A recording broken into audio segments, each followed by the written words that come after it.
ഭൂരിഭാഗം ആളുകൾ ഗൾഫിലാണ് ജോലി ചെയ്യുന്നത്. ഇന്ന് ഹിന്ദു സമുദായത്തിൽപ്പെട്ട ആളുകളോട് ഇവിടെ എത്തിച്ചേർന്നിട്ടുള്ള സഹോദരങ്ങൾ, നിങ്ങൾ പറഞ്ഞ് മനസ്സിലാക്കി കൊടുക്കണം. ഇത് കേൾക്കുന്ന ഹിന്ദു സമുദായത്തിൽപ്പെട്ട ആളുകളോട് ഒരു കാര്യം ചോദിക്കാൻ ആഗ്രഹിക്കുന്നു. നിങ്ങളുടെയൊക്കെ വീടുകളിൽ ഗൾഫിൽ പോയി ജോലി ചെയ്യുന്ന എത്ര മനുഷ്യരുണ്ട്? ഒരു പക്ഷേ ഗൾഫ് രാജ്യങ്ങളിൽ നിന്ന് കിട്ടുന്ന പൈസ കൊണ്ടും വിദേശ രാജ്യങ്ങളിൽ നിന്ന് കിട്ടുന്ന പൈസ കൊണ്ടുമാണ് ഇന്ന് വർഗീയത പറഞ്ഞ് കൊല്ലാൻ ശ്രമിക്കുന്ന പല ആളുകളുടെയും വീടുകൾ മുൻപോട്ട് പോകുന്നെന്നുള്ള യാഥാർത്ഥ്യം മനസ്സിലാക്കണം. നാളെ വിദേശ രാജ്യങ്ങളിൽ, യൂറോപ്യൻ രാജ്യങ്ങളിൽ, ക്രിസ്തു മതത്തിനും ഇസ്ലാം മതത്തിനും പ്രാമുഖ്യമുള്ള രാജ്യങ്ങളിൽ നാളെ അവരൊരു നിയമം കൊണ്ടുവരികയാണ്.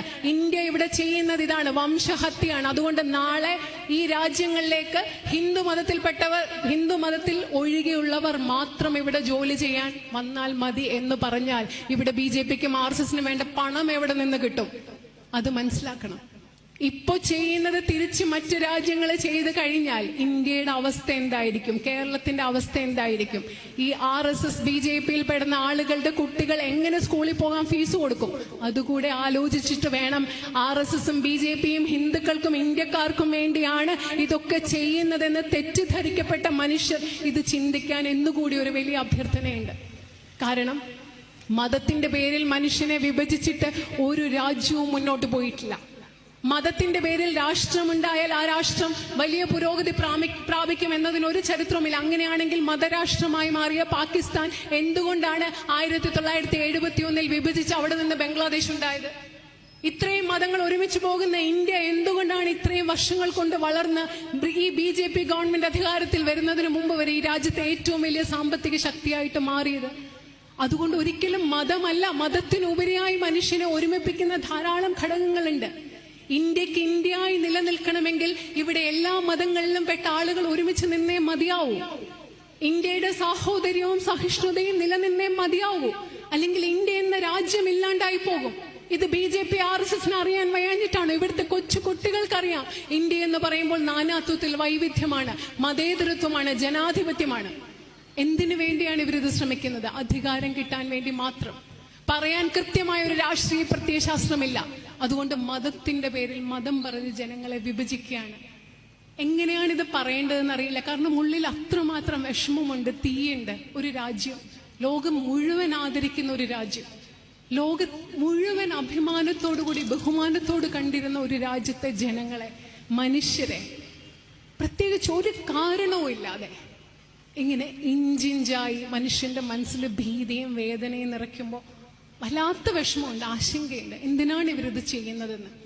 ഈ പറയുന്ന മനുഷ്യർ, ഈ പറയുന്ന പ്രത്യയശാസ്ത്രത്തിൽ വിശ്വസിക്കുന്നവർ ഒരല്പം പോലും ഈശ്വര വിശ്വാസികളോ ദേശസ്നേഹികളോ ആണെന്ന് നമുക്ക് പറയാൻ സാധിക്കുമോ? യഥാർത്ഥ ഈശ്വര വിശ്വാസിക്ക്, യഥാർത്ഥ ദേശസ്നേഹിക്ക്, യഥാർത്ഥ ജനസ്നേഹിക്ക്, മനുഷ്യ സ്നേഹിക്ക് ഇങ്ങനെ ചെയ്യാൻ പറ്റുമോ? അതുകൊണ്ട് നമ്മൾ ആദ്യം ഈ യാഥാർത്ഥ്യം മനസ്സിലാക്കണം. നമ്മുടെ മുൻപിലുള്ള രണ്ടാമത്തെ ചോദ്യം, ഈ യാഥാർത്ഥ്യം മനസ്സിലാക്കി കഴിഞ്ഞാൽ നമ്മൾ ഇതിനോട് എങ്ങനെ പ്രതികരിക്കണം? നമ്മുടെ സമരങ്ങളെ നമ്മൾ എങ്ങനെ മുൻപോട്ട് കൊണ്ടുപോകണം? അത് വളരെ പ്രധാനപ്പെട്ടതാണ്. നേരത്തെ പറഞ്ഞതുപോലെ ഓരോ നിമിഷവും ഈ സമരത്തിന്റെ ഭാഗമാകുമ്പോൾ ഓർക്കണം, അറിയാം എനിക്ക് വളരെയധികം ബുദ്ധിമുട്ടുണ്ട്. എൻ്റെ സഹോദരങ്ങളെ, എൻ്റെ കൂടെയുള്ള ഇന്ത്യക്കാരെ മതത്തിന്റെ പേരിൽ, മനുഷ്യരെ ഇവര് ഇല്ലായ്മ ചെയ്യാൻ ശ്രമിക്കുകയാണ്. പക്ഷേ എവിടെ തുടങ്ങിയോ അതവിടെ നിർത്താൻ, ഈ രാജ്യത്ത് മുഴുവൻ ഇത് പടരാതിരിക്കാൻ നമ്മൾ ശ്രമിക്കേണ്ട ഒരു ഉത്തരവാദിത്വം നമുക്കുണ്ട്.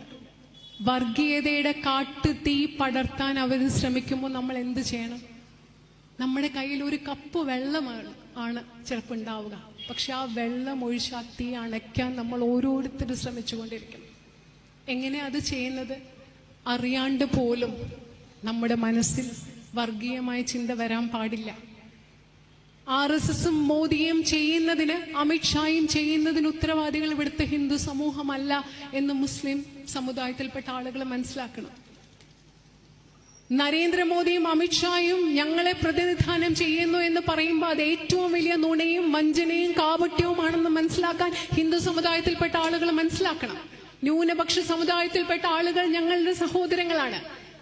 മതരാഷ്ട്രമായ പാകിസ്ഥാനിലേക്ക് പോവാതെ മതേതര രാഷ്ട്രമായ ഇന്ത്യയിൽ ജീവിക്കും എന്നുറച്ചു തീരുമാനമെടുത്ത മനുഷ്യരുടെ കൂടെ നിൽക്കേണ്ടത്, അവരെ ചേർത്ത് പിടിക്കേണ്ടത്, മനുഷ്യരായി അവരുടെ കൈ പിടിച്ചു നിൽക്കേണ്ടത് ഞങ്ങളുടെ ഉത്തരവാദിത്തമാണെന്ന് ഭൂരിപക്ഷ സമുദായത്തിൽപ്പെട്ട ആളുകൾ, ഇന്ത്യക്കാർ മനസ്സിലാക്കണം. എത്ര വിഭജിക്കാൻ ശ്രമിച്ചാലും വിഭജിക്കുന്നതിലൂടെ ഈ രാജ്യത്തെയാണ് അവർ ഇല്ലായ്മ ചെയ്തുകൊണ്ടിരിക്കുന്നത്. ഒരു സമുദായത്തിന്റെ നേരെ വിരൽ ചൂണ്ടി ഈ രാജ്യത്തെയാണ് അവർ ഇല്ലായ്മ ചെയ്തുകൊണ്ടിരിക്കുന്നത്. ഈ രാജ്യത്തെ ജനങ്ങൾ മനസ്സിലാക്കണം. ഇതല്ലാണ്ട് നമ്മുടെ മുമ്പിൽ വേറെ വഴിയില്ല. നമ്മൾ എങ്ങനെയാണ് ആലോചിച്ച് നോക്കും, നമ്മൾ എങ്ങനെയാണ് ഇതിനെ എതിർക്കുക എന്നുള്ളത്. വേറെ ഒരു വഴിയുമില്ല. നമ്മൾ സഹന സമരത്തിന്റെ പാതയിലൂടെ, സ്വാതന്ത്ര്യ സമരത്തിൽ നമ്മൾ മുൻപോട്ട് പോയപ്പോൾ ഇഷ്ടം പോലെ വളരെയധികം ത്യാഗങ്ങളും നഷ്ടങ്ങളും നമുക്ക് സഹിക്കേണ്ടി വന്നിട്ടുണ്ട്. ഇപ്പോഴും നമ്മൾ സഹിക്കുകയാണ്. എന്തിനു വേണ്ടിയാണ്?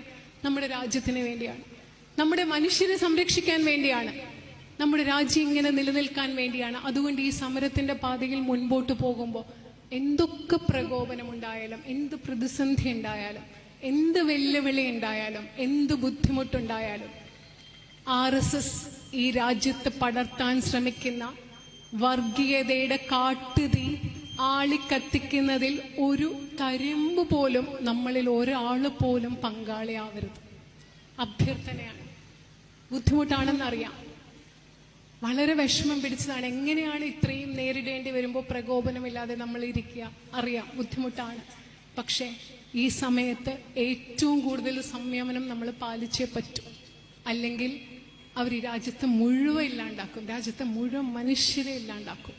കാരണം അവർക്ക് രാജ്യത്തെ പറ്റി ചിന്തയില്ല. ഇന്ത്യക്ക് നാളെ എന്ത് സംഭവിക്കുന്നു എന്ന് അവർക്ക് ചിന്തയില്ല. ഇവിടുത്തെ കുട്ടികൾക്ക് എന്ത് സംഭവിക്കുന്നു എന്ന് ചിന്തയില്ല. ഈ രാജ്യത്തെ പറ്റി അവർക്ക് ചിന്തയില്ല, ഒരു തരിമ്പ് പോലും ചിന്തയില്ല. അതുകൊണ്ട് അവർക്ക് എന്തും ചെയ്യാം. പക്ഷേ നമുക്ക് നമ്മുടെ രാജ്യത്തോട് സ്നേഹമുണ്ട്. ഇവിടെ ഇരിക്കുന്ന സാധാരണ മനുഷ്യരായ നിങ്ങൾക്കും എനിക്കും എൻ്റെ രാജ്യത്തോട് സ്നേഹമുണ്ട്. അതുകൊണ്ട് ഈ രാജ്യത്തെ നശിപ്പിക്കാൻ നമ്മൾ സമ്മതിക്കില്ല. ആ ദൃഢനിശ്ചയം നമ്മളുടെ മനസ്സിലുണ്ടാവണം. മറ്റൊരു പ്രധാനപ്പെട്ട കാര്യം ആദ്യം പറഞ്ഞ സ്ത്രീകളുടെ കാര്യമാണ്. ഈ സമരങ്ങളുടെ ഏറ്റവും വലിയ ശക്തി എന്ന് പറയുന്നത് പെൺകുട്ടികളാണ്. പെൺകുട്ടികൾ വന്ന് മുദ്രാവാക്യം വിളിക്കുമ്പോൾ കിട്ടുന്ന ഒരു ഊർജം അത് പറഞ്ഞറിയിക്കാൻ സാധിക്കില്ല. ഇത് നമ്മുടെ സമൂഹത്തിൽ സ്ത്രീകൾക്ക് ധാരാളം അനീതി നേരിടേണ്ടി വരുന്നുണ്ട്. പക്ഷെ ആ അനീതികളെ ഒക്കെ തിരുത്താനുള്ള ഒരു അവസരമായിരിക്കണം ഈ സമരം. നമ്മുടെ പെൺകുട്ടികളെ വിവാഹം കഴിക്കാനും കുഞ്ഞുങ്ങൾ ഉണ്ടാവാനും കുട്ടികളെ വളർത്താനും വേണ്ടി മാത്രമുള്ളവരല്ല. അതൊക്കെ അവരുടെ ജീവിതത്തിന്റെ ഭാഗമാണ്. പക്ഷെ അതുപോലെ തന്നെ ഈ രാജ്യത്തിനും സമൂഹത്തിനും വലിയ സംഭാവന ചെയ്യാൻ കഴിവുള്ളവരാണ് ഇന്നത്തെ പെൺകുട്ടികളും സ്ത്രീകളും. ആ ശക്തി തിരിച്ചറിയണം. ഇവിടെ എത്തിച്ചേർന്നിട്ടുള്ള ഓരോ പെൺകുട്ടിയും സ്വന്തം കഴിവ് തിരിച്ചറിയണം.